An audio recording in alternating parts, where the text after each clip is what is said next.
If you're getting this message in JDownloader and the error says blocked by Cloudflare site protection. Now this tutorial will guide you on how to resolve this issue. Ensure that you follow the instructions very carefully.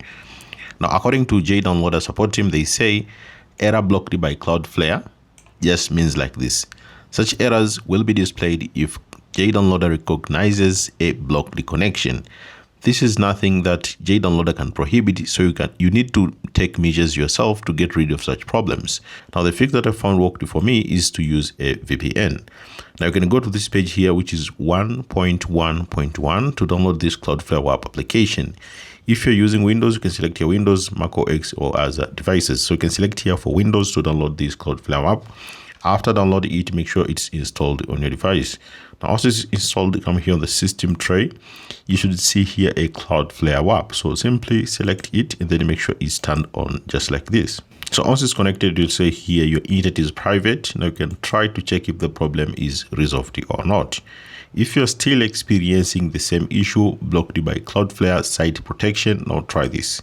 Just disconnect from your VPN. Now go to this site here, which is freedownloadmanager.org, and make sure to download this free download manager based on your device. It is available for Windows, Mac OS, Android, and Linux. So here, download for your device.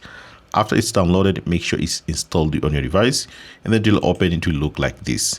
Now what you need to do, just come here to the GitHub page, or you can go on Google and search for this, which is Fistigal FDM add-on. So make sure to click this link from the GitHub page, which will take you to this page here, which is Fistigal add-on.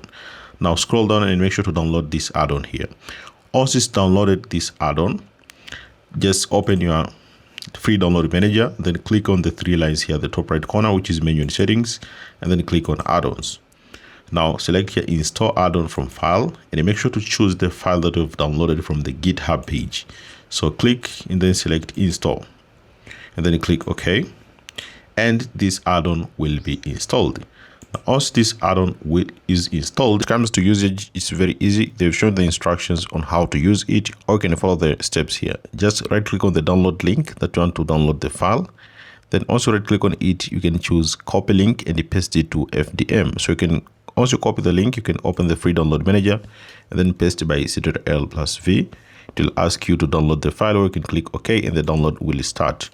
Or if you see an option here, download with free download manager, just click here on this section. Also start downloading. Just wait for the add-ons to process the links and select files and start downloading, or you just select all or select parts only you need, and then you can click download and the download should be started.